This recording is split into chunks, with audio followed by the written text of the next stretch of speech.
పరిశుద్ధ గ్రంథం నుండి హెబ్రీయులకు రాసిన పత్రిక 12వ అధ్యాయము 2వ వచనం. హెబ్రీయులకు రాసిన పత్రిక 12వ అధ్యాయము 2వ వచనం. తీసిన వారు చదవండి బిగ్గరగా. మనము కూడా ప్రతి భారమును సులువుగా చిక్కులో పెట్టి పాపమును విడిచిపెట్టి విశ్వాసమున కర్తయు దాన్ని కొనసాగించువాడనైనా యేసు వైపు చూచుచూ మన ఎదుట ఉంచబడిన పందెములో ఓపికతో పరిగెత్తుదాము. చాలను. ప్రియమైన దేవుని బిడ్డలారా, లోకంలో చాలా మార్గాలు ఉన్నాయి, చాలా నమ్మకాలు ఉన్నాయి, చాలా విశ్వాసాలు ఉన్నాయి, చాలా మూఢనమ్మకాలు ఉన్నాయి కూడా.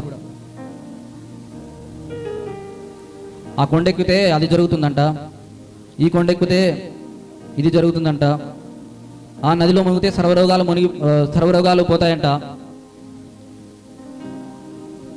అలాంటి నదుల్లో మునిగితే సర్వరోగాలు వస్తాయి. ఆ విధంగా చాలా లోకంలో చాలా నమ్మకాలు ఉన్నాయి. అయితే లోకంలో ఎవరి నమ్మకాలు వారివి.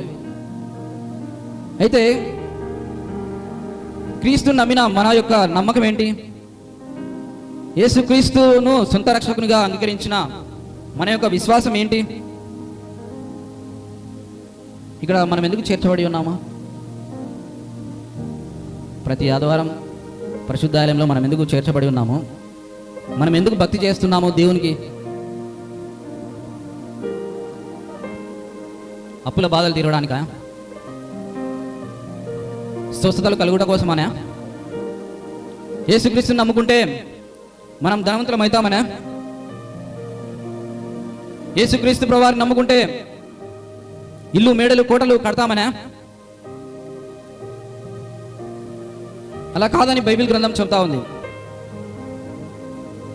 ఆనాడు ఆదాము చేసిన పాపం వలన వచ్చిన వారసత్వంగా వచ్చిన మరణాన్ని తప్పించి పరలోక రాజ్యాన్ని దయచేయడకే యేసుక్రీస్తు వారి భూలోకానికి వచ్చి ఉన్నారనే విషయాన్ని విశ్వసించడమే ఈ క్రైస్తవ్యానికి ఒక మూలం. ఆనాడు ఆదాము కోల్పోయిన దేవుని సన్నిధిని యేసుక్రీస్తు వారు మనకు దయచేస్తారనే విశ్వాసమే ఈ క్రైస్తవుడి యొక్క నమ్మకం. ఆనాడు ఆదాము ఏ విధంగా అయితే కోల్పోయాడో, పరలోక రాజ్యాన్ని నిత్య జీవాన్ని ఏ విధంగా కోల్పోయాడో, ఆ కోల్పోయిన నిత్య జీవాన్ని యేసుక్రీస్తు ప్రభుల వారు మనకు అందిస్తారనే విశ్వాసమే ఈ క్రైస్తవుడి యొక్క నమ్మకం. అదే విశ్వాసం మీద, అదే నమ్మకం మీద ఈ క్రైస్తవం నిలిచి ఉన్నది. ఇంకా వేరేదేమీ లేదు. నిత్య జీవం కలిగిస్తాడనే ఒక ఉద్దేశం మాత్రమే మనల్ని క్రీస్తులోకి నడిపించింది. అంతేగాని వేరే వేరే విషయాలు కాదు. అది ఇస్తాడని ఇది ఇస్తాడని ఈ లోకంలో వాటి కోసమే దేవుని నమ్ముకుంటే, యేసుక్రీస్తు నమ్ముకుంటే, ఈ లోకం మట్టుకు మాత్రమే మనం యేసుక్రీస్తు వారిని పూజిస్తే మనుషులందరికంటే మనం దౌర్భాగ్యం ఉంటామని పరిశుద్ధ గ్రంథం చెప్తా ఉంది.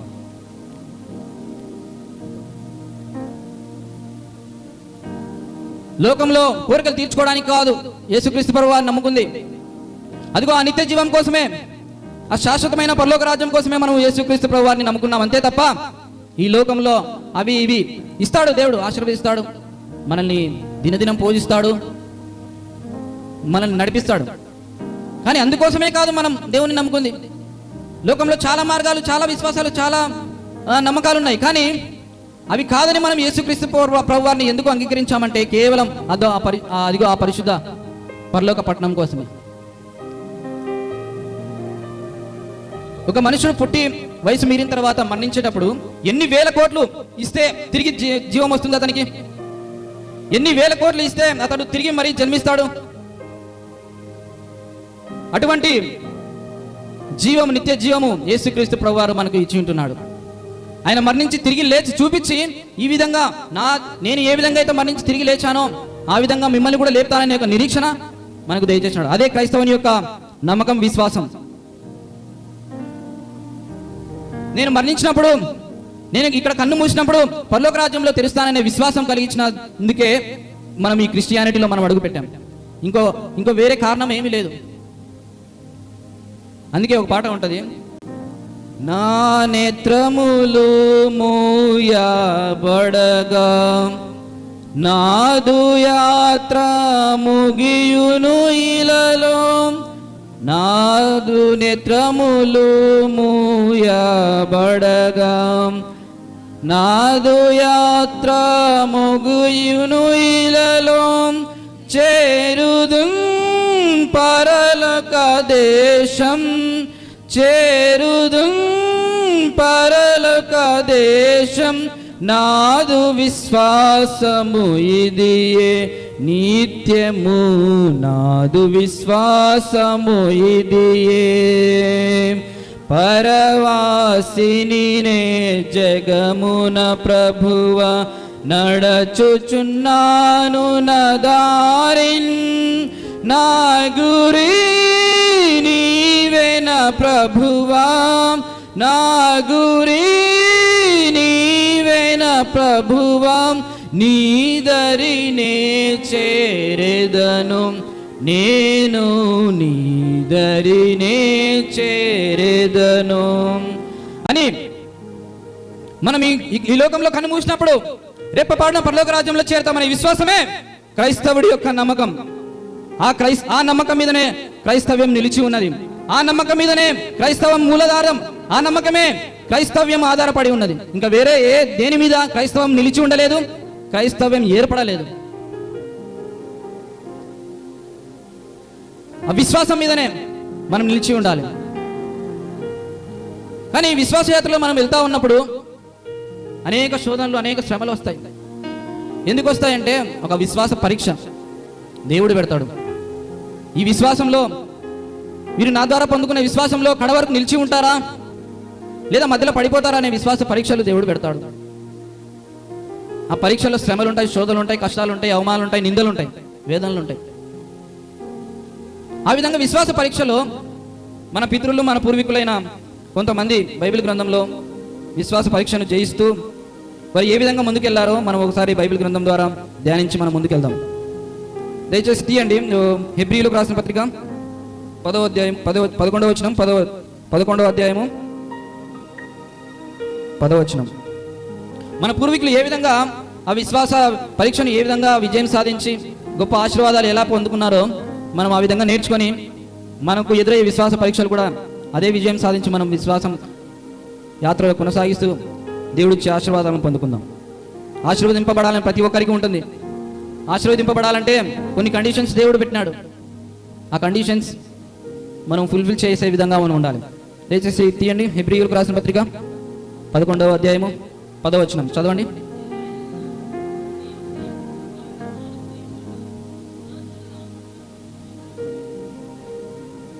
చాలు. అబ్రహాము దేనికోసం వేచి చూస్తున్నాడంట? పునాదులు గల ఆ పట్టణం కోసం, శాశ్వతమైన ఆ పట్టణం కోసం. నశించుమని పట్టణము, వాడబారని పట్టణము, గాలి వస్తే, భూకంపం వస్తే పేకమేడల్లా కూలిపోని పట్టణము, శాశ్వతమైన పట్టణం కోసం ఎదురు చూస్తా ఉన్నాడంట అబ్రహాము.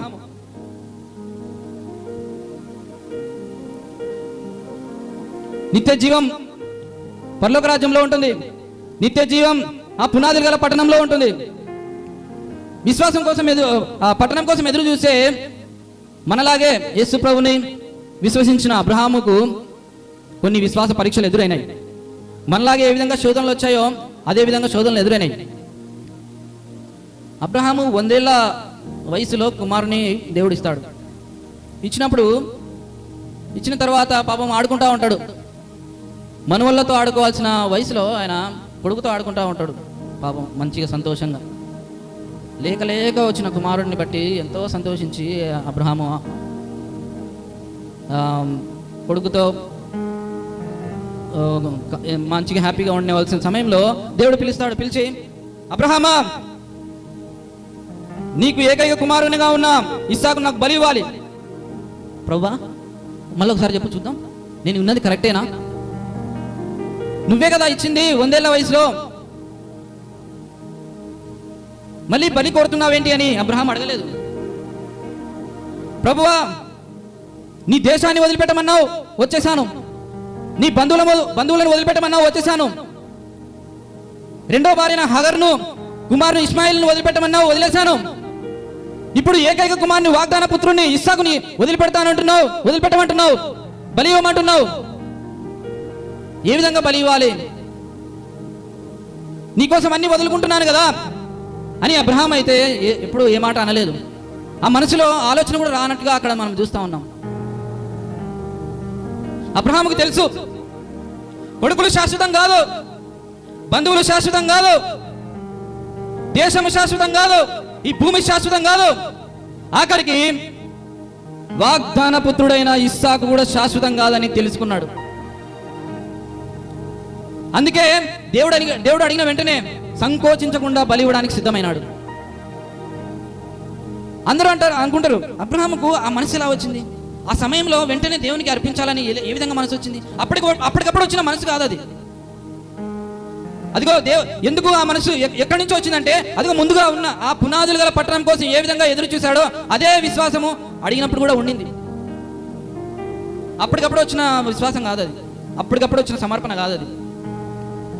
శాశ్వతమైన పునాదులు గల పట్టణం కోసం వేచి ఉన్నాడు కాబట్టి ఈ అశాశ్వతమైన వాటి మీద అబ్రహాముకు ధ్యాస లేదు. కొడుకుల మీద, బంధువుల మీద, దేశం మీద, భార్య మీద ధ్యాస లేదు. వారు ఎప్పటికైనా విడిచి వెళ్ళవలసిందే, ఈ భూమి ఎప్పటికైనా నాశనం కావాల్సిందే. పునాదులు లేవు దీనికి, ఈ లోక బంధాలు శాశ్వతమని కావని తెలిసే దేవుడు అబ్రహాము బలి ఇవ్వడానికి సిద్ధమైనాడు. బలి ఇవ్వడానికి సిద్ధమైనా కూడా దేవుడు బలి కోరలేదు. కానీ కుమారుని విశ్వాస పరీక్ష పెట్టినప్పుడు అబ్రహాము నెగ్గినాడు. ఆ నెగ్గిన విధానాన్ని బట్టి, విజయం సాధించిన విధానం బట్టి అబ్రహామును ఆశీర్వదిస్తా వచ్చినాడు. ఇష్టమైన వాడు, ఎంతో ప్రేమగా చూసుకునేవాడు, ప్రాణమంతా కొడుకులో పెట్టుకున్నవాడు, వాగ్దాన పుత్రుడు ఇస్సాకు మీద అబ్రహాము ఎంతో ప్రేమ పెట్టుకున్నాడు. అలాంటి ప్రేమను కూడా కాదని, తన ఇష్టాన్ని కూడా కాదని దేవుని కోసం అర్పించడానికి అబ్రహాము సిద్ధమైనాడు. ఆ విధంగా ఈ మధ్యాహ్నకాల సమయంలో దేవుడు మనతో కూడా మాట్లాడుతూ ఉన్నాడు. మనకి ఇష్టమైనవి దేవుని కోసం వదులుకోవడానికి సిద్ధంగా ఉన్నామా?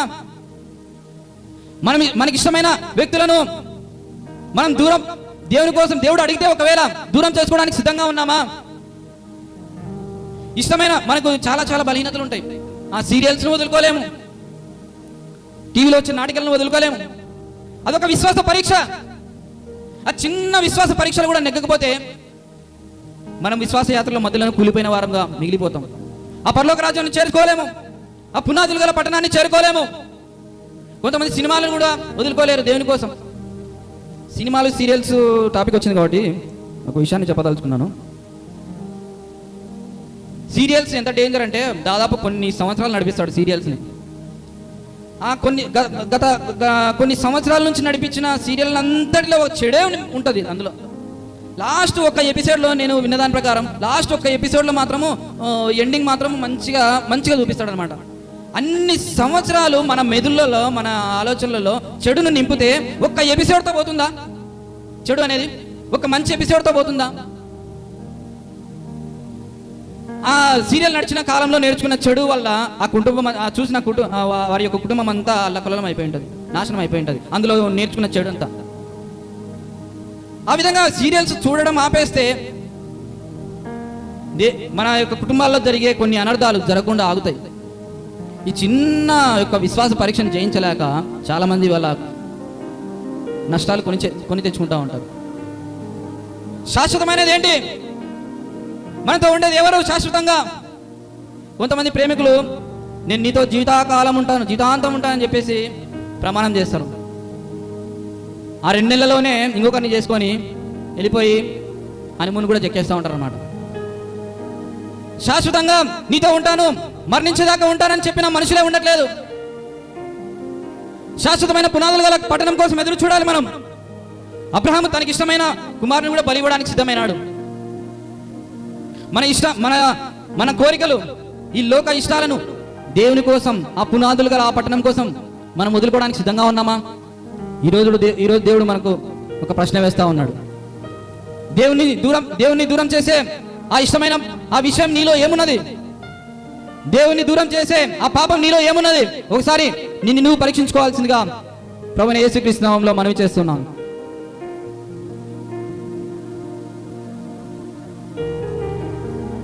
నా విషయంలో కూడా నాకు ఇష్టమైనది ఏంటంటే, నా లైఫ్ గోల్, నా జీవిత ఆశయం ఏంటంటే, ఒక మంచి చదువు చదివి, ఉన్నతమైన చదువులు చదివి, బాగా డబ్బులు సంపాదించి మా తల్లిదండ్రులకు మంచి పేరు తీసుకురావాలనే కోరికతో అతి కష్టమైన కోర్సును ఎంచుకున్నా, అతి కష్టమైన చదువును ఎంచుకున్నా, దేశంలోనే అతి కష్టమైన చదువు. నాకు ఇష్టం, సాధించాలంటే ఇష్టం, కసి, తపన. ఈ సమాజానికి నేను ఒక గొప్పవానిగా నేను నిరూపించుకోవాలంటే నాకు ఇష్టం. దానికోసం ఎన్ని రేత్రింబోళ్ళు కష్టపడినానంటే అంత కష్టపడిన. నిద్రాహారాలు మానేసి రోజుకు 2 పూటలు, 1 పూట మాత్రమే తినేది. నేను 10 గంటలు కష్టం చదివేవాడిని, 12 గంటలు చదివేవాడిని, 16 గంటలు చదివేవాడిని, ఆఖరికి రోజుకు 18 గంటలు కూడా చదివేవాడిని సంవత్సరం గడిచే కొద్దీ. అలా అంతటి ఇష్టం నాకు. కానీ నా చదువులో ఒక్కొక్క స్టేజ్ దాటుకుంటూ వచ్చి ఫైనల్ స్టేజ్కి వచ్చాను నేను. ఇంకా అయిపోతుంది, నాకు ఇష్టమైనది నేను సాధించబోతున్నానే సంతోషం నాలో ఎక్కువగా ఉండింది. అదే సమయంలో దేవుడుగా రానైనా నీ ఇష్టాన్ని పక్కన పెట్టేసి నా సేవ చేయడానికి రా అని చెప్పేసి పిలుస్తా ఉన్నాడు. ఫైనల్కి వచ్చింది నాది, కొంచెం ఉంటే అయిపోతుంది, నేను సాధిస్తాను, నేను నిరూపించబడతాను, నాకు జ్ఞానం ఉందని, నాకు శక్తి ఉందని, నేను ఏమైనా చేయగలని, నేను డబ్బు సంపాదించగలను, మంచి ప్రయోజనం అవ్వగలను అనే విషయాన్ని నేను నా తల్లిదండ్రులకు, నా కుటుంబానికి, నా సొసైటీకి, నా సమాజానికి నేను నిరూపిస్తాననే సంతోషం నాలో కలిగినప్పుడు దేవుడు చెప్పే మాటలు నేను వినలేదు. పిలుస్తుంటే పలకడం లేదు. ఎన్నో విధాలుగా, ఎన్నో మార్గాల ద్వారా దేవుడు నన్ను పిలుస్తా ఉన్నాడు. నా సేవ చేయాలి నువ్వు, నా పాద సేవ చేయాలి నువ్వు, నశించిపోతున్న అనేక ఆత్మలు రక్షించాలి నువ్వు, గుంటలో పడిన వారిని లేవాలి నువ్వు, నిరాశ్రయుల వాళ్ళని నువ్వు సహాయకుడిగా ఉండాలి నువ్వు అని చెప్పేసి దేవుడు పిలుస్తా ఉంటే నేను పలకలేదు అసలు. ఏం మస్తు చెప్తున్నాడు ఆయన, బాధపడేవాడికి తెలుస్తుంది. ఇన్ని గంటలు కష్టపడి, ఇన్ని సంవత్సరాలు కష్టపడి వృధాగా నేను పోగొట్టుకోవాలంటే, నాకు ఇష్టమైనది పోగొట్టుకోవాలంటే నేను ఏ విధంగా నీ సేవ చేయాలని చెప్పేసి నేను ఒక విధేయతతో నేను అదే విధంగా 5 సంవత్సరాలు నడిపించుకుంటూ వచ్చాను. ఆ 5 సంవత్సరాలు ఒక్క విజయం వస్తే ఒట్టున్నాను. ఎంత కష్టపడుతున్నానో, ఎంత శ్రమ పడుతున్నానో, ఒక్క ముందడుగు పడిన పరిస్థితే లేదు అసలు. అప్పుడు దేవుడు మరొకసారి నాతో మాట్లాడాడు. జోషి మునుకోళ్లకు ఎదురుతన్నుట నీకు కష్టమని తెలియదా? నా మాటకు అవిధేయత చూపితే నీకు కష్టమని తెలియదా? నీకు ఇష్టమైనది నా కోసం ఎందుకు వదులుకోలేకున్నావు? నీకు ఇష్టమైనది నా సేవకు ఎందుకు సమర్పించుకోలేకపోతున్నావు అని మరొకసారి ఆయన హెచ్చరించినప్పుడు 5 ఏళ్ల తర్వాత నా కళ్ళు తెరవన్నాయి. వెంటనే ప్రభువా నీ సేవకు సమర్పించుకుంటాను, నీకు అర్పించుకుంటాను, నీ పిలుపుకు లోబడతాను అని చెప్పేసి నేను ఎప్పుడైతే లోపన్నానో అప్పటి నుంచి నాకు సమాధానము, అదేవిధంగా నా చదువు కూడా ఆయన పూర్తి చేస్తాననే వాగ్దానం నేను పొందుకోగలిగినాను. ఆయన బలి కోరే దేవుడు కాదు. నీ న్యాయమైన కోరికను పక్కన పెట్టాలని పెట్టి మరి ఆయన పని చేయాలని దేవుడు ఏమి కోరుకోడు. ఆయన అన్యాయస్తుడు కాదు. అబ్రహామును తన కుమారుని బలి కోరినప్పుడు ఆయన బలి కోరినాడే కానీ బలి తీసుకోలేదు. ఆ యొక్క విశ్వాస పరీక్ష నెగ్గుతాడా లేదా అని ఒక పరీక్షించాడనమాట. అదేవిధంగా నాకు కూడా ఒక పరీక్ష పెట్టినప్పుడు నేను చాలా కాలం ఓడిపోతానే వచ్చాను. ఓడిపోయి, నష్టపోయి, కృంగిపోయి, కృషించిపోయినప్పుడు మరి ఒకసారి దేవుడు దర్శించినప్పుడు నేను ఆయనకు సాగిలపడి నేను నా యొక్క సమర్పణ నేను అర్పించుకున్నట్టుగా నేను చూస్తా ఉన్నాను. దేవుడు బలి కోరే దేవుడు కాదు. కానీ మన ఇష్టాన్ని, మన ఇష్టమైన మనుషులను, ఈ లోకంలో మనం ఇష్టమైన విషయాలను కూడా వదులుకునే ఆ యొక్క విశ్వాసం మనలో ఉందా అని దేవుడు పరీక్షిస్తాడు. ఈ సమయంలో మీ ఇష్టాలు ఏమున్నాయి? దేవునికి వ్యతిరేకంగా, వాక్యానికి విరుద్ధంగా దేవుడు పలుమార్లు హెచ్చరిస్తున్నాను. ఏమైనా బలహీనతలు ఉంటే అవి వదులుకోవడానికి మధ్యాహ్న కాలంలో సిద్ధపడాలి. పరీక్షించుకోండి. అబ్రహాం ఆ విధంగా విశ్వాస పరీక్ష విజయం సాధించి గొప్ప గొప్ప ఆశీర్వాదాలు తర్వాత తరాల్లో పొందుకున్నాడు. విశ్వాస పరీక్ష జయించాలి. అదేవిధంగా ఇంకొక భక్తుని మనము బైబిల్ గ్రంథంలో ఇంకొక భక్తుడి యొక్క విశ్వాస పరీక్ష ఏ విధంగా నెగ్గాడు, ఏ విధంగా విజయం సాధించి ఏ విధంగా ఆశీర్వాదం పొందుకున్నాడనే విషయాన్ని మనం ధ్యానిద్దాం. రండి. యోబు గ్రంథము 1వ అధ్యాయము 1వ అధ్యాయము 17వ వచనం 18వ వచనం. ఒక నిమిషం. అబ్రహాము విషయంలో బలి కోరలేదు, తన కుమారుని బలి కోరలేదు. కానీ యోబు విషయంలో బలి కోరినాడు. కొంతమంది స్ట్రాంగ్గా ఉంటారు కొన్ని విషయాల్లో అబ్రహాము వలె, కానీ యోబు విషయంలో బలి కోరినాడు. ఆయన పిల్లలను, తన యావదాస్తిని పోగొట్టుకున్నాడు విశ్వాస పరీక్షలో. సాతాను వచ్చి, అపవాది వచ్చి దేవుని దగ్గరికి, నువ్వు యోబుకు అన్ని ఇచ్చావు, సర్వసంపదలు ఇచ్చావు, కుమారులను ఇచ్చావు, కుమార్తెలను ఇచ్చావు, మొత్తం అన్ని సర్వసంపదలు ఇచ్చి నిన్ను స్తుతించమంటే ఎవరైనా స్తుతిస్తారయ్యా? నిన్ను ఆరాధించమంటే ఎవరైనా ఆరాధిస్తారు? అన్ని సర్వసంపదలు ఇచ్చి పూజించమంటే ఎవరైనా పూజిస్తారు? ఆ ఇచ్చిన ఆశీర్వాదాన్ని బట్టి, గొప్పతనాన్ని బట్టి ఒకసారి తీసి చూద్దాం, నిలబడతాడా లేదా చూద్దాం, విశ్వాస పరీక్షలో నెగ్గుతాడా లేదా చూద్దాం అని చెప్పేసి అపవాది దేవునితో చెప్తే, చూద్దాం, నా యొక్క విశ్వాస వీరుడు యోబు యథార్థవంతుడు, విశ్వాసంలో నిలబడతాడు, ఛాలెంజ్ అని చెప్పేసి సాతానుతో చెప్పినట్లుగా మనం చూస్తా ఉన్నాం. చదవండి యోబు గ్రంథము 1వ అధ్యాయము 17వ వచనం 18వ వచనం 2. అతడు ఇంకా మాట్లాడుచుండగా మరి ఒకడు వచ్చి, గట్టిగా చదవమ్మా, కల్దీలు 3 సమూహములుగా వచ్చి ఒంటెల మీద పడి వాటిని కొట్టుకుని పోయి ఖడ్గము చేత పనివారిని చంపిరి. నీకు దాన్ని తెలియజేయటకు నేను ఎక్కడనే తప్పించుకొని ఉన్నానని అతడు మాట్లాడుచుండగా ఇంకొకడు వచ్చి, నీ కుమారులను నీ కుమార్తెలను తమ అన్న ఇంట భోజనం చేయుచుండగా, ద్రాక్షారస పానము చేయుచుండగా గొప్ప సుడిగాలి అరణ్య మార్గంగా వచ్చి ఆ ఇంటి 4 మూలను కొట్టగా అది యవనుల మీద పడినందున వారు చనిపోయిరి. ఇక్కడ యోబు యొక్క ఆస్తి పోయింది, మొత్తం పోయింది. తన ప్రాణమైన కుమారులు కుమార్తెలు ఒకటిసారి మరణించారు. ఈ 2 విషయాలు ఒకటిసారి జరిగినాయి. అదేవిధంగా మనము ఇంకో వచనంలో చూద్దాము, 2వ అధ్యాయము 7వ వచనం. అదే యోబు గ్రంథం 2వ అధ్యాయము 7వ వచనం.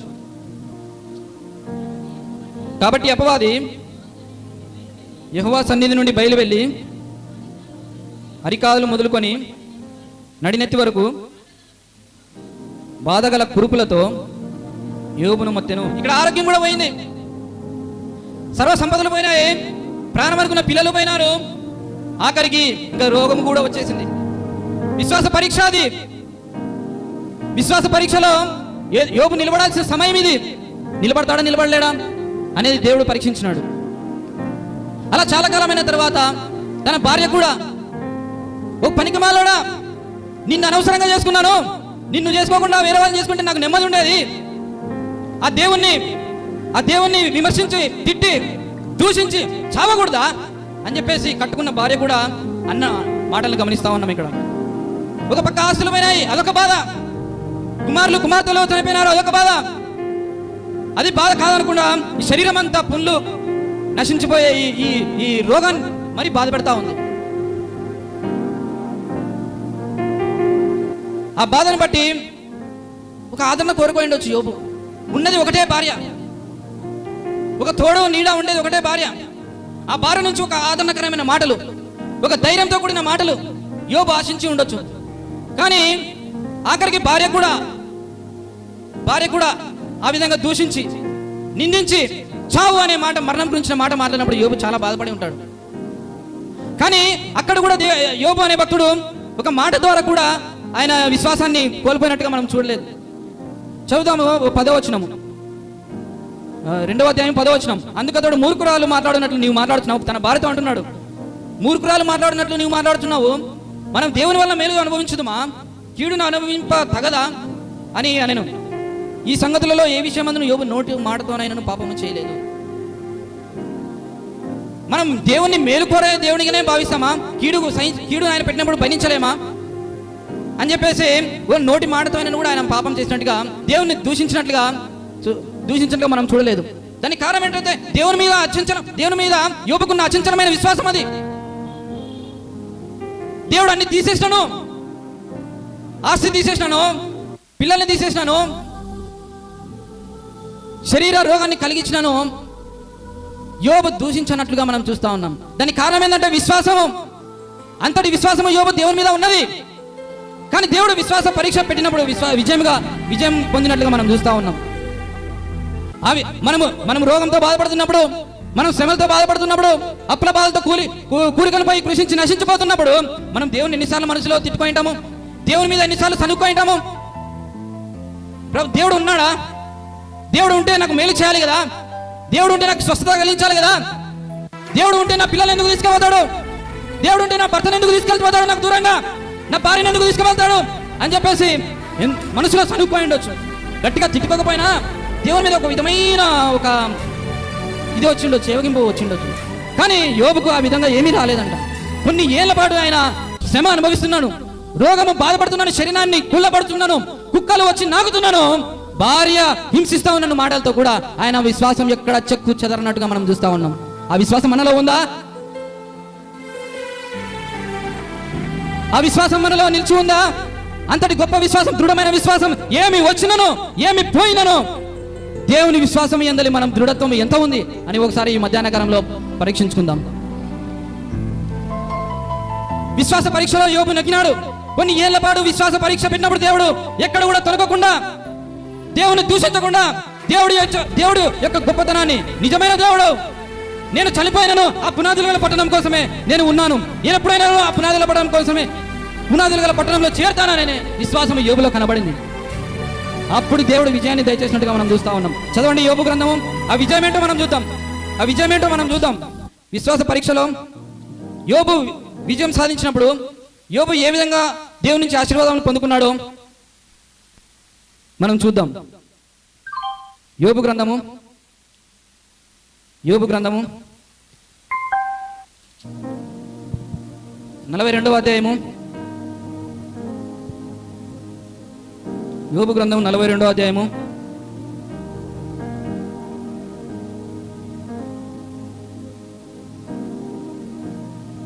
10, 12, 13, 16.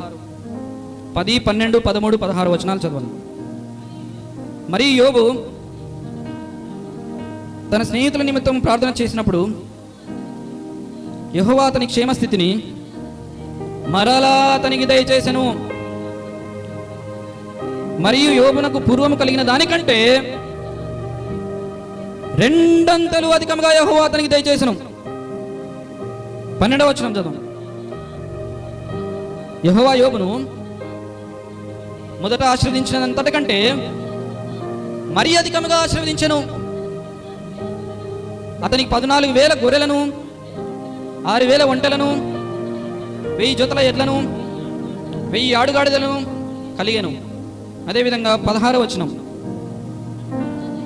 అటు తర్వాత యోబు 140 సంవత్సరములు బతికి తన కుమారులను 4 తరముల వరకు చూచెను. చాలా యోబు విశ్వాస పరీక్షలో నెగ్గిన తర్వాత తన పోగొట్టుకున్న వాటిని బట్టి దేవుడు 2 ఆశీర్వదించినట్టుగా మనం ఇక్కడ చూస్తా ఉన్నాం. విశ్వాస పరీక్షలు నెగ్గినందుకు దేవుడిచ్చే బహుమానం ఇది, గొప్ప ఆశీర్వాదం ఇది, గొప్ప నెమ్మది ఇది. ఆస్తిలో 2 ఇచ్చాడంట పోగొట్టుకున్న దాన్ని బట్టి. అప్పుడే ఆస్తిపరుడు ఆయన. దేవుడు పరీక్షించక ముందే గొప్ప ఆస్తిపరుడు యోబు. యోబు పరీక్షించక ముందే కుమార్తెలు కలిగి ఉన్నాడు యోబు. కానీ అంతకంటే దేవుడు ఇక్కడ కుమార్తెలు 2 ఇచ్చాడంట. అదేవిధంగా ఆయనకు రోగం వచ్చింది, ఆయనకు స్వస్థత కలగలేదు, శరీరం అంతా పుండ్లతో ఆయన మరణాపేక్ష ఆడవాడై మరణ భయం చేత ఉన్నప్పుడు కానీ దూషించలేదు దేవుణ్ణి. కానీ దేవుడు 2 దేవుడు ఆశీర్వదించాడంట. ఏ విధంగా 2? శరీర విషయంలో ఆయన 2 ఏ విధంగా ఆశీర్వదింపబడ్డాడు? ఆస్తి విషయంలో 2 ఇచ్చాడు, పిల్లలను మళ్ళీ ఇచ్చాడు. దేవుడు 2 మామూలుగా అయితే మనుషులు మామూలుగా 2 తరాలు చూస్తారు. తన యొక్క కుమారులు అంటే మన వాళ్ళని మాత్రమే చూస్తారు. అది ఒక ఆశీర్వాదం అయితే యోబు 4 తరాలు చూసినాడంట. 2 ఆశీర్వాదం. విశ్వాస పరీక్ష నెగ్గడం వలన 2 ఆశీర్వాదం యోబు పొందుకున్నట్లుగా మనం చూస్తా ఉన్నాం. ఆస్తిలో పొందుకున్నాడు 2 ఆశీర్వాదము. ఆయన సంతతిలో పోగొట్టుకున్నప్పుడు సంతతిలో 2 ఆశీర్వాదం ఇచ్చాడు. ఆయన ఆయుష్లో కూడా 2 ఆశీర్వాదం ఇచ్చినట్టుగా మనం చూస్తా ఉన్నాం. 4 తరాలు చూశాడు. మామూలుగా అయితే మనుషులు మన ఇక్కడ మన జీవిత కాలంలో 2 మ్యాక్సిమం ఎక్కువ అనుకుంటే 2 తరాలు మాత్రమే చూస్తారు. ఆయన 4 తరాలు 2 అంతలుగా ఇచ్చినట్టుగా మనం చూస్తూ ఉన్నాం. మన జీవితంలో కూడా శరీరంలో స్వస్థత లేకుండా రోగాలతో బాధపడుతున్నప్పుడు, మరణ భయం చేత వణికిపోతున్నప్పుడు, నేను రేపు మామ చచ్చిపోతాననే ఆ మరణ భయంతో ఉన్నప్పుడు విశ్వాస పరీక్షలో మనం నెగ్గిన వారమైతే మనకు 2 అంతలు ఆశీర్వాదిస్తాడు. కంప్లీట్ సంపూర్ణ స్వస్థత దయచేసి సంపూర్ణమైన ఆయుష్కాలం మనకు దయచేస్తాడు అని ఈ వాక్యం ద్వారా మనకు తెలియజేస్తా ఉన్నాడు. ఈ సమయంలో ఎవరైనా ఈ మాటలు వింటున్న ప్రియ సహోదరి సహోదరుడా, నీ శరీరంలో ఉన్న అనారోగ్యతను బట్టి, నీకు కలిగిన శ్రమను బట్టి, నువ్వు కోల్పోయిన ఆస్తిని బట్టి నువ్వు కృంగిపోయి ఉన్నావేమో, నువ్వు కృంగి నశించిపోయి డసిపోయి నిరసించిపోయి ఉన్నావేమో. ఇదిగో యోబు యొక్క విషయం ద్వారా, యోబు యొక్క పాఠ్యాంశం ద్వారా, యోబు యొక్క విజయం ద్వారా విశ్వాస పరీక్షలో మనకు నేర్పుతున్న పాఠం ఏంటంటే, మనకు కూడా ఆయుష్కాలం పొడిగిస్తాడంట. మనం కోల్పోయిన దాన్ని అన్నిటినీ విజయం దయచేస్తాడంట. మనం కోల్పోయిన ఆస్తినంతటి మళ్ళీ 2 అంతలుగా తిరిగి ఇస్తానని దేవుడు వాగ్దానం చేస్తా ఉన్నాడు ఈ వాక్యం ద్వారా. విశ్వాస పరీక్షలో నిలబడదామా? శ్రమలు వచ్చినప్పుడు నిలబడదామా? పునాదులు గల పట్టణం కోసం ఎదురు చూద్దామా? ఆ విధంగా నిలబడిన వారం అయితే గొప్ప ఆశీర్వాదం చవి చూస్తామని ఈ వాక్యం ద్వారా దేవుడు సెలవిస్తా ఉన్నాడు. విశ్వాస పరీక్షలో ఇంకొక సందర్భం మనం చూద్దాం. మొదట అబ్రహామును చూసాము, యోబును చూసాము. ఇంకొక సందర్భం కూడా చూద్దాం. దయచేసి బైబిల్ గ్రంథం తీయండి.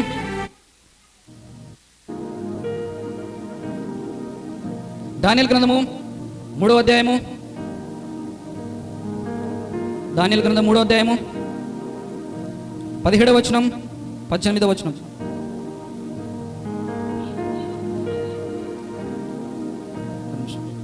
ఇక్కడ ఇశ్రాయేలీలు ఎప్పుడైనా తప్పిపోయినప్పుడు, పడిపోయినప్పుడు దేవుడు వారి శత్రువులకు అప్పగిస్తూ వచ్చినాడు. అట్లా అన్యుల దేశానికి అప్పగించినప్పుడు అన్యుల దేశంలో ఉన్న రాజు నెబుకద్నెజరు, వీళ్ళు దాసులుగా వెళ్ళినప్పుడు ఇశ్రాయేలులో ఉన్న కొంతమంది యువకులు, షడ్రక్ మేషక్ అబేద్నెగోలు అనే యువకులు ఆ రాజ్యంలో అన్ని దేశంలో దాసులుగా ఉన్నారు. ఆ నెబుకద్నెజరు అనే రాజు ఒక ప్రతిమను, ఒక విగ్రహాన్ని చేయించి దానికి ముఖమని చెప్తా ఉన్నాడు అందరికీ. ఆ ముఖమని చెప్పినప్పుడు ఆ ముఖ్య వాళ్ళలో ఈ షడ్రక్ మేషక్ అబేద్నెగోలు అనే ఇశ్రాయేలు దేవుని బిడ్డలు కూడా ఉన్నారు. ఒకవేళ ఎవరైనా ముక్కకపోతే ఆ విగ్రహానికి వారిని అగ్నిగుండంలో వేసి చంపేయమని రాజు ఆజ్ఞ. అదొక విశ్వాస పరీక్ష. దేవుని బిడ్డలకు అదొక విశ్వాస పరీక్ష. నిలబడతారో లేదో, పడిపోయి విగ్రహాన్ని మొక్కుతారో, ఈ లోకంలో జీవం లేని విగ్రహాలకు, మాట్లాడలేని విగ్రహాలకు, మనల్ని మరణం నుండి జీవం లేనికి తీసుకెళ్ళలేని విగ్రహాలకు మొక్కుతారా లేదా అని చెప్పేసి దేవుడు పరీక్షించినప్పుడు షడ్రక్ మేషక్ అబేద్నెగోలు చెప్పిన మాట ఏంటో ఒకసారి చదవమ్మా. దానియేలు గ్రంథం 3వ అధ్యాయం 17వ వచనం. మేము సేవించుచున్న దేవుడు మండుచున్న వేడిమి గల ఈ అగ్నిలో నుండి మమ్మల్ని తప్పించి రక్షించుడు సమర్థుడు, మరియు నీ వశమున పడకుండా ఆయన మమ్మల్ని రక్షించును. ఒకవేళ రక్షించకపోయినను రాజా నీ దేవతలను మేము పూజించమనియు నీవు నిలబెట్టించిన బంగారు ప్రతిమకు నమస్కరించమనియు తెలుసుకొనుము. మొహమాటం లేకుండా చెప్పేశారు, భయం లేకుండా చెప్పేశారు. నీ ప్రతిమకు మేము ముఖము, నిజమైన దేవుణ్ణి, నిత్యం జీవం ఇచ్చే దేవుణ్ణి, జీవము గల దేవునికి ముక్కుతాము తప్ప, నమస్కరిస్తాము తప్ప ఈ జీవం లేని విగ్రహానికి మేము ముఖమని విశ్వాస పరీక్షలను నెగ్గినట్టుగా మనం చూస్తా ఉన్నాం. ముక్కకపోతే రాజు ఏం చేస్తాడంటే అగ్నిగుణంలో వాళ్ళని వేసేస్తాడు. వారి యొక్క విశ్వాసం ఏంటంటే, ఒకవేళ దేవుడు మమ్మల్ని రక్షించకపోయినాను మేము మీ విగ్రహానికి ముఖము. దేవుడు రక్షించడానికి దేవుడు మాకు సమర్థుడు, దేవుడు రక్షించడానికి ఆయన యొక్క గొప్ప సమర్థుడు అని మేము నమ్ముతున్నాం, విశ్వసించినాం. ఆ విశ్వాస పరీక్ష ఆ రోజు జరిగింది. వాళ్ళని అగ్నిగుణంలో వేసినప్పుడు, ముగ్గురిని వేసినప్పుడు నలుగురు కనపడినారంట బయట వాళ్ళకి. విశ్వాస పరీక్ష పెట్టినప్పుడు, శోధనలు పెట్టినప్పుడు, దేవుడు నిన్ను శోధించినప్పుడు దేవుడు నీతో కూడా నడుస్తాడని ఈ వాక్యం ద్వారా దేవుడు తెలియజేస్తా ఉన్నాడు. విశ్వాస పరీక్ష నెగ్గడానికి నాకు శక్తి చాలా లేదయ్యా, ఈ శ్రమలు నేను తట్టుకోలేనయ్యా, ఈ నిందలు ఈ బాధల్ని తట్టుకోలేనయ్యా అని నువ్వైతే అనుకుంటున్నట్లయితే ఈ వాక్యం ద్వారా షడ్రక్ మేషక్ అబేద్నెగోలతో ఏ విధంగా నలుగురు కనమన్నారో అగ్నిగుండంలో వాళ్ళని ఏ విధంగా బయటికి తీసుకుని వచ్చి సజీవులుగా నిలబెట్టాడు ఆ దేవుడు మనతో కూడా నివసిస్తాడు. మనతో కూడా ఈ శరీర బాధల్లో, ఈ రోగములలో, ఈ నిందలలో, ఈ అవమానాల్లో దేవుడు మనతో కూడా నిలిచి ఉంటాడు, మనతో పాటు నడుస్తాడనే వాక్యము ఈ విధంగా తెలియజేస్తా ఉన్నాడు దేవుడు. నేను పరీక్ష ఎక్కలేనయ్యా, నేను నిలబడలేనయ్యా అని నువ్వు విశ్వాస పరీక్షలో ఓడిపోకుండా దేవుడే నీకు సహాయంగా నిలుస్తాడని ఈ వాక్యం ద్వారా తెలియజేస్తా ఉన్నాడు. శ్రమలలో, నిందలలో, అవమానాలలో ఎవరు తోడు లేని సమయంలో మనం తోడు కోరుకోవాల్సింది ఎవరినంటే అదిగో ఆ పరిశుద్ధాత్మ దేవుడిని. దేవా నాకు నీ తోడు దయచేయి, ఈ శ్రమలో ఈ విశ్వాస పరీక్షగా వచ్చినాయి, నా విశ్వాసం పరీక్షించుటకే ఈ శోధనలు వచ్చాయి, నాకు ఆశీర్వాదం ఇవ్వటకే ఈ పరీక్షలు వచ్చాయి, నా ఆశీర్వాదాన్ని రెట్టింపు చేయటకే ఈ విశ్వాస పరీక్ష ఎదుర్కొని సిద్ధమై ఉన్నాను, నాకు సహాయం చేయి అని ఎప్పుడైతే మనము ప్రార్థిస్తామో దేవుడు మనకు తోడై నిలిచి ఉంటాడు. విజయోత్సవంతో మనల్ని ఊరేగిస్తాడు. ఈ మధ్యాహ్న కాల సమయంలో దేవుడు మనము 3 సందర్భాల్లో, మన వాక్యంలో 3 సందర్భాల్లో విజయం యొక్క పరీక్షని ఏ విధంగా ఎదుర్కోవాలో, ఏ విధంగా విజయోత్సవాల ఊరేగాలో, ఏ విధంగా విశ్వాస పరీక్షను నెగ్గాలో, తద్వారా ఏ విధంగా మనం ఆశీర్వాదాలు పొందుకోవాలో, తద్వారా 2 అంతలుగా 10 అంతలుగా 100 అంతలుగా ఏ విధంగా దేవుడు మనము ఆశీర్వదింప కోరుతున్నామో విశ్వాస పరీక్షను నెగ్గడానికి మనము దేవుని సహాయం కోరుదాం. మన శక్తి చాలదు, ఈ శ్రమలు తట్టుకోవడానికి మన శక్తి చాలదు, ఈ రోగాలు తట్టుకోవడానికి మన శక్తి చాలదు, ఈ పోయిన ఆస్తి వలన వచ్చే బాధ మనకు తట్టుకోవడం చాలదు. మానవ మాత్రం కదా, ఆయన శక్తి కోరుదాం, ఆయన తోడు కోరుదాం. షడ్రక్ మేషక్ అబేద్నెగోలకు ఏ విధంగా ఆయన తోడు ఉన్నాడో ఆ విధంగా మనతో కూడా తోడు ఉంటాడు. అబ్రహాము ఏ విధంగా విశ్వాస పరీక్షలు నెగ్గాడో, యోబు సమస్తం కోల్పోయినను విశ్వాస పరీక్షలు ఏ విధంగా నెగ్గాడో, షడ్రక్ మేషక్ అబేద్నెగోలు ఆ ప్రతిమకు ఏ విధంగా ముక్కకుండా విశ్వాస పరీక్షలు నెగ్గి వారు ఏ విధంగా హెచ్చింపు పొందారో అదే విధంగా మనము విశ్వాస పరీక్షలు నెగ్గి మనం విజయం సాధించి ఆశీర్వాదం పొందాం. ఈ చివరి సందర్భంలో షడ్రక్ మేషక్ అబేద్నెగోలు ఏ విధ అగ్నిగుండంలోంచి బయట దేవుని ద్వారా పడినప్పుడు ఆ నెబుకద్నెజరు అనే రాజు వీరిని రక్షించిందే సాక్షాత్తు నిజమైన దేవుడు, జీవం గల దేవుడు అని గుర్తించి వాళ్ళని హెచ్చించినట్టుగా మనం చూస్తా ఉన్నాం. అదే దానియేలు గ్రంథము 3వ అధ్యాయము 30వ వచనం చదువుదాం. దేవుడు వారిని ఏ విధంగా హెచ్చించాడో చూద్దాం. విశ్వాస పరీక్షను నెగ్గినందువలన దేవుడు వాళ్ళని ఏ విధంగా ఆశీర్వదించాడో, వారి జీవితాల్లో గొప్ప మార్పును ఏ విధంగా తీసుకొచ్చాడో మనం చూద్దాం. 3వ అధ్యాయము 30వ వచనం చదువుదాం. అంతట నుండి రాజు షడ్రకు మేషకు అబేద్నెగోయను వారిని బబులోను సంస్థానంలో హెచ్చించను. రాజు సంస్థానంలో వాళ్ళని పెట్టుకున్నాడంట. ఎక్కడో బానిసలుగా ఉండవలసిన వాళ్ళు, తన సొంత దేశం కూడా కాదు, తన సొంత దేశంలో అయితే స్వాతంత్రం ఉంటుంది, ఏది పడితే అదైతే ఎలా పడితే అలా జీవించడానికి అధికారం ఉంటుంది, ఆస్కారం ఉంటుంది, ఎలా పడితే అలా జీవించడానికి ఆ స్వతంత్రత ఉంటుంది. కానీ దాసులకు, బానిసలకు రాజ్య మందిరంలో చోటు కల్పించినట్టుగా మనం చూస్తా ఉన్నాం. ఎందుకు? ఎక్కడి నుంచి వచ్చింది హెచ్చింపు? ఎక్కడి నుంచి వచ్చింది ఈ ఆశీర్వాదం? ఇదిగో జీవము గల దేవుని పట్ల, జీవము గల దేవుని పక్షాన నిలబడినప్పుడు దేవుడిచ్చిన హెచ్చింపది. నిలబడతావా ఈ మధ్యాహ్న కాల సమయంలో? నిలబడతావా ఈ శ్రమల్లో దేవుని పక్షాన? దేవుని దూషించి, దేవుని సనుక్కొని, దేవుని పట్ల మనకున్న ఏవగింపు ఆ భావన తీసేసి దేవుని పక్షాన్ని నిలబడతావా? అబ్రహాము ఏ విధంగా అయితే పరీక్ష నెగ్గాడో, యోబు ఏ విధంగా అయితే నెగ్గాడో, షడ్రక్ మేషక్ అబేద్నెగోలు దేవుని పక్షాన విశ్వాస పరీక్షలో ఏ విధంగా నిలిచి దేవుని పక్షాన ఏ విధంగా నిలబడ్డారో అదే విధంగా నిలబడితే మన పట్ల, మన జీవితాల్లో అద్భుత ఆశ్చర్య కార్యాలు, అనేక ఆశీర్వాదాలు అవి మనము అనుభవించడానికి సిద్ధంగా ఉండాలి. అంతే, మనం ఊహించలేము. విశ్వాస పరీక్షలను నిలిచి ఉందాం. యోబుకు తన భార్య వలె మన చుట్టూ ఎంతమందో లాగొచ్చు. నువ్వు ఆ మందిరం పోవడం వలన ఏమి లాభం? ఏం బాగుపడ్డావు ఆ దేవుని పూజించడం వలన? నీ జీవితంలో ఏ మార్పు కలిగింది ఆ దేవుని ఆరాధించడం వలన అని ఎంతో మంది మన చుట్టూ ఉండేవాళ్ళు మనల్ని ప్రశ్నిస్తూ ఉండొచ్చు. కానీ వాళ్ళకి చెప్పాల్సిన సమాధానం ఏంటో తెలుసా? దేవుడు నా పరిస్థితిని మార్చకపోయినా, ఈ శ్రమలలో నుంచి నన్ను బయట పడేయకపోయినా జీవము గల దేవుని పక్షాన నేను నిలబడతాను, జీవము గల పక్షాన నేను నిలబడతాను. జీవము గల దేవుడు పెట్టిన విశ్వాస పరీక్షలను నేను నెగ్గుతాను, విజయం సాధిస్తాననే విశ్వాసం నీలో ఉండాలి. అటువంటి విశ్వాసం కలిగి ఉందామా? విశ్వాసంలో బలపడదాం, వాక్యం ద్వారా బలపడదాం, చిన్న చిన్న విషయాలకు, చిన్న చిన్న రోగాలకు, చిన్న చిన్న సమస్యలకు మనం పడిపోకుండా విశ్వాస పరీక్షలను నెగ్గిన వారమైతే దేవుడు మనకి విజయాన్ని దయచేస్తాడు, గొప్ప ఆశీర్వాదం దయచేస్తాడు, గొప్ప విజయాన్ని దయచేస్తాడు. 200 ఆశీర్వాదం, 100 ఆశీర్వాదం మనకు దయచేయను గాక. గొప్ప ఆశీర్వాదం మనకు దయచేస్తాడు. కానీ ఈ మూడు సందర్భాల్లో వాళ్ళు విశ్వాస పరీక్షను విజయం సాధించారు. ఆ కాలంలో ఇలా మందిరాలు లేవు. ఇలా విశ్వాసంలో బల పొందాలి అని వాక్యం చేత బలపరిచే సేవకులు లేరు. వాళ్ళకు ఏ ఆధారం లేనప్పటికీ కూడా విశ్వాసంలో నిలిచి ఉన్న విధానం బట్టి దేవుడు వాళ్ళని ఆశీర్వదించినట్టుగా మనం చూస్తా ఉన్నాం. ఆ కాలంలో ధర్మశాస్త్ర గ్రంథాలు లేవు, ఇలా బోధించే వాళ్ళు లేరు, ఇలా హెచ్చరించే వాళ్ళు లేరు, ఇలా బలపరిచే వాళ్ళు లేకపోయినప్పటికీ విశ్వాసంలో నిలిచి ఉన్నట్లుగా మనం చూస్తా ఉన్నాం. విశ్వాస పరీక్షలో విజయం సాధించినట్లుగా మనం చూస్తా ఉన్నాం. చదువుదాం రోమీయులకు రాసిన పత్రిక. మరి ఏ విధంగా వాళ్ళకి ఏ ఆధారం లేకపోయినప్పుడు కూడా ఏ విధంగా విశ్వాస పరీక్షలో నెగ్గారో మనం ఒక వచనం ద్వారా మనం చూసుకొని వాక్య భాగాన్ని ముగించుకుందాం. రోమీయులకు రాసిన పత్రిక 4వ అధ్యాయము 18వ వచనం. రోమీయులకు రాసిన పత్రిక 4వ అధ్యాయము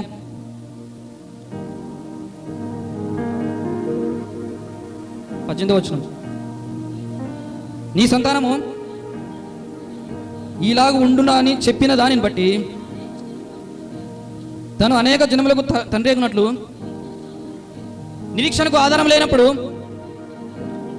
అతడు నిరీక్షణ కలిగి నమ్మెను. నిరీక్షణకు ఏ ఆధారం లేదు అబ్రహాముకు.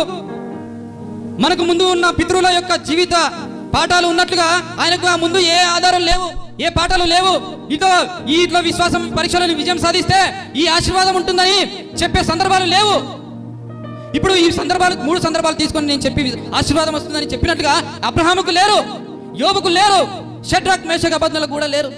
కానీ ఆ సమయంలో కూడా నిరీక్షణకు ఏ ఆధారం లేని సమయంలో కూడా నిరీక్షణతో దేవుణ్ణి ఆరాధించినట్టుగా విశ్వాస పరీక్షలు నెగ్గినట్టుగా మనం చూస్తా ఉన్నాం.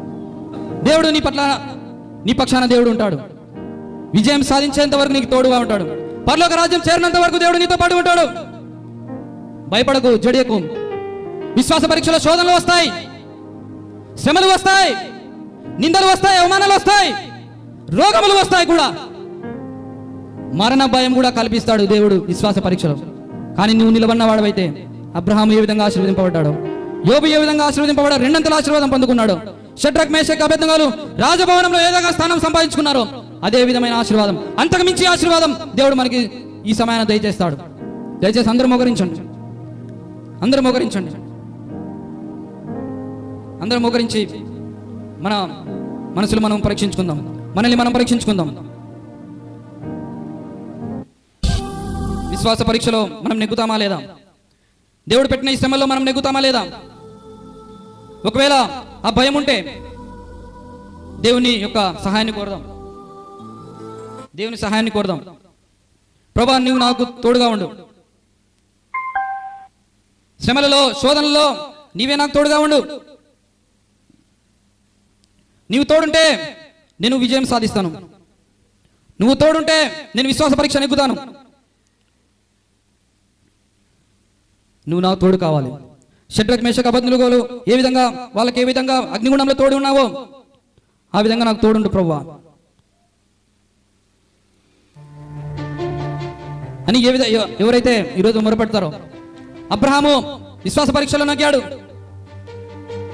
తద్వారా గొప్ప ఆశీర్వాదాన్ని పొందుకున్నట్లుగా మనం చూస్తా ఉన్నాం. యోబు విశ్వాస పరీక్ష చేయబడ్డాడు, దానికి తగిన 200 ఆశీర్వాదం దేవుని యొద్ద నుంచి పొందుకున్నాడు. తన ఆస్తి విషయంలో 200 పొందుకున్నాడు, ఆరోగ్య విషయంలో 200 పొందుకున్నాడు, 4 తరాలుగా చూసినాడని మనం చూస్తా ఉన్నాం. షడ్రక్ మేషక్ అబేద్నెగోలు ఏ విధంగా అయితే విశ్వాస పరీక్షను విజయం సాధించారో అదే విధంగా నువ్వు నిలబడాలి. దానికి తగిన ఆశీర్వాదం ఏ విధంగా పొందుకున్నారో ఈ విధంగా వాక్యం ద్వారా ఈ మధ్యాహ్న కాలంలో మనము హెచ్చరిస్తూ ఉన్నాడు. ఇదిగో విశ్వాస పరీక్షల వలన మీకు శోధనలు వస్తాయి, నా నామం ధరించుకున్న మిమ్మల్ని హింసిస్తారు. అయితే నా సన్నిధి మీతో కూడా ఉండబోతోంది, నా వాక్యం మీతో కూడా ఉండబోతోంది, నా మాటలు మీతో కూడా ఉండబోతున్నాయి, నా కృప నీతో కూడా ఉండబోతోంది. భయపడకు, చెడియకు. నీకు కలిగిన ఈ విశ్వాసాన్ని గట్టిగా పట్టుకో, కడవరకు వదలకు. ఆయన నీతో కూడా ఉంటాడు.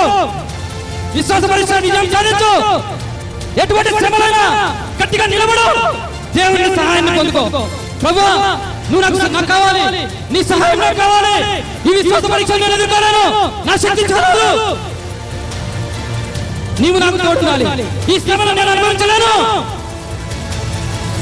అదిగో మా పితరులకు ఏ విధంగా అయితే తోడున్నావు, అదే తోడు, అదే నీడ, అదే సహాయము, అదే హస్తము నాకు అందించు ప్రభువాని ఈ సమయాన్ని కోరును. నోరు తెరిచి ఆయన సన్నిధిలో పాదాలను పట్టుకో. ఆయన సన్నిధి నీతో సదాకాలం ఉంటుంది. కృంగిపోతున్నావా? నిరసించిపోతున్నావా? శక్తిహీనుడైపోతున్నావా? పరిశుద్ధాత్మ శక్తి పొందుకో. క్రీస్తు అనే బండపై యేసుక్రీస్తు నిన్ను సైనికుడిగా నిలబెడతాడు. విశ్వాస పరీక్షల విజయంతో నిలుచుగాక. తద్వారా దేవుడు మెండుగా నిన్ను ఆశీర్వాద వర్షములతో, దీవెనలతో నీ కుటుంబాన్ని, నీ భావి తరాలను తరతరాలకు ఈ ఆశీర్వాదం ఉండుగాక.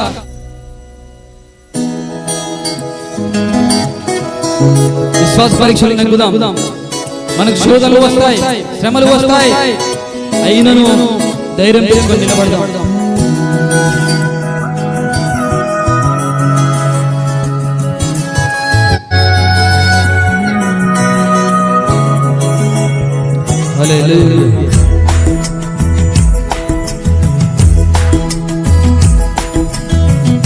విశ్వాస వీరుడా, ఓ సైనికుడా, ఆగిపోక సాగిపోవు మంచి సైనికుడా.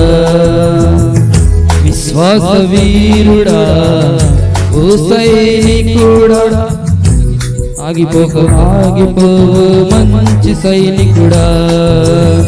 పరిశుద్ధాత్మ కలిగి జీవించు, రాకడకు వేచి చూడుము ప్రియ నేస్తమా. పరిశుద్ధాత్మ కలిగి శుద్ధునిగా జీవించు, రాకడకు వేచి చూడుము ప్రియ నేస్తమా.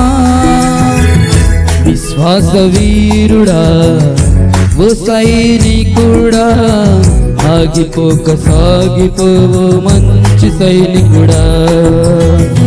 విశ్వాస వీరుడా, ఓ సైనికుడా, ఆగిపోక సాగిపోవు మంచి సైనికుడా.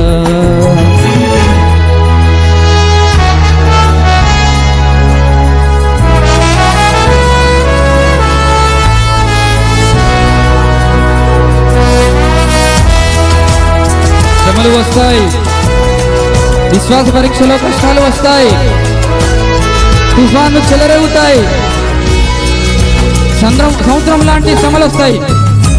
అయినను ఆయన తోడు నీడ వల్ల మనం విజయం సాధించాలి. హల్లెలూయా.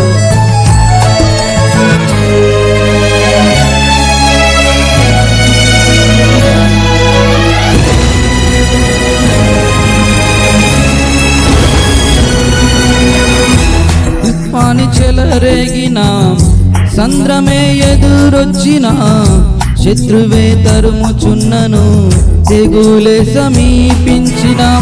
తుఫాను చెలరేగిన, సంద్రమే ఎదురొచ్చిన, శత్రువే తరుముచున్నను, తెగులే సమీపించిన. దైవ కృప నీకు తోడుండగా, ఈ లోకములో భయపడకు నేస్తమా. దైవ కృప నీకు తోడుండగా, ఈ లోకములో భయపడకు నేస్తమా. విశ్వాస వీరుడా, ఓ సైనికుడా, ఆగిపోక సాగిపోవు మంచి సైనికుడా. విశ్వాస వీరుడా, ఓ సైనికుడా, ఆగిపోక సాగిపోవు మంచి సైనికుడా.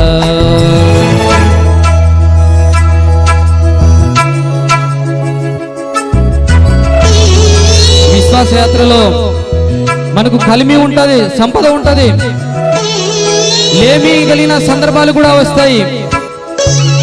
అయినను ఆ విశ్వాస పరీక్షలు నెగ్గుటకు దేవుని తోడు కోరుకొని మనం విజయం సాధిస్తే దాని తర్వాత అదే ఆశీర్వాదం.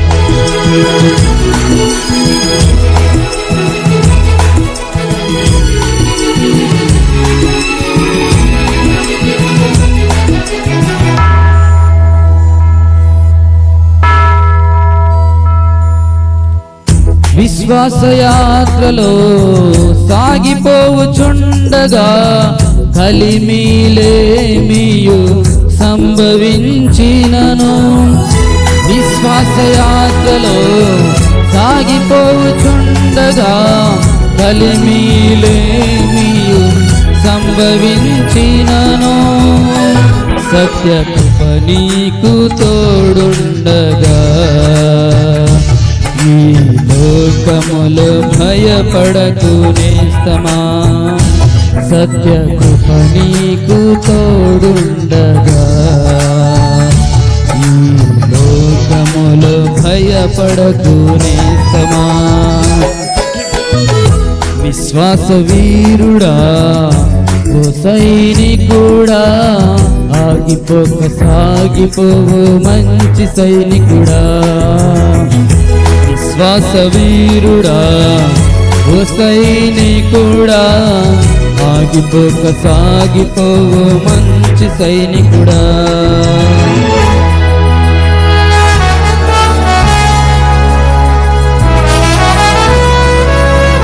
మనం పొందుకున్న రక్షణను నిర్లక్ష్యపరచకుండా దేవుడు ఇచ్చే ఈ గొప్ప ఆశీర్వాదాన్ని, ఈ గొప్ప విశ్వాసాన్ని చేపట్టుకొని మనం విజయ తీరాలకు చేరుకుందాం, ఈ పరలోక రాజ్యానికి చేరుకుందాం. విశ్వాస పరీక్షలు నెగ్గుటకు అదిగో పరిశుద్ధాత్మ కోసం వేడుకో, పరిశుద్ధాత్మ కోసం వేడుకో. హల్లెలూయా.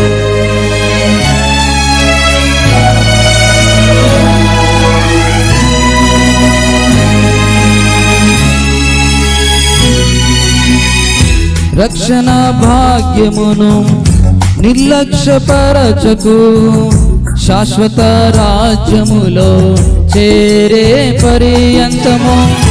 రక్షణ భాగ్యమును నిర్లక్ష్యపరచకు, శాశ్వత రాజ్యములో చేరే పర్యంతము. నిత్య కృప నీకు తోడుండగా ఈ లోకములో భయపడకు నేస్తమా. నిత్య కృప నీకు తోడుండగా ఈ లోకములో భయపడకు నేస్తమా. విశ్వాస వీరుడా ఓ క్రైస్తవుడా, ఆగిపోక సాగిపోవు మంచి సైనికుడా. విశ్వాస వీరుడా ఓ సైనికుడా, ఆగిపోక సాగిపోవు మంచి సైనికుడా. పరిశుద్ధాత్మ కలిగి శుద్ధునిగా జీవించు, రాకడకు వేచి చూడుము ప్రియ నేస్తమా. పరిశుద్ధాత్మ కలిగి శుద్ధునిగా జీవించు, రాకడకు వేచి చూడుము ప్రియ నేస్తమా.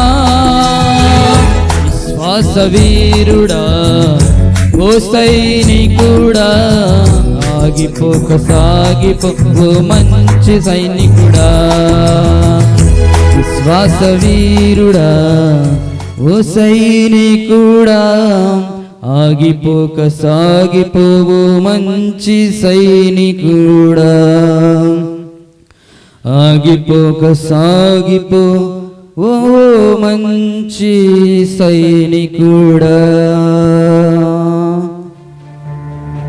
ప్రియా దేవుని బిడ్డలారా, ఈ మధ్యాహ్న కాల సమయంలో ఎండవేళలా అబ్రహాము ఏ విధంగా అయితే ఎదురు చూస్తూ ఉన్నాడో, ఎండవేళలా అబ్రహామును ఏ విధంగా అయితే దేవుడు దర్శించాడో, దర్శించి ఏ విధంగా ఆశీర్వాదాలు ఇచ్చాడో, అదే విధంగా ఈ మధ్యాహ్న కాల సమయంలో ఈ ఎండవేళలా దేవుడు నిన్ను దర్శిస్తున్నాడు.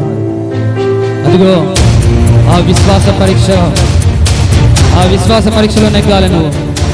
పూర్వీకులు, మన పితరులు అబ్రహాము, యోబు, షడ్రక్, మేషక్, అబేద్నెగోలు ఏ విధంగా అయితే విజయం సాధించి విశ్వాస పరీక్షలో గొప్ప ఆశీర్వాదాలు పొందుకున్నారో, అదే ఆశీర్వాదం, అదే మేలులు దేవుడు నీకు, నీ కుటుంబానికి దయచేయును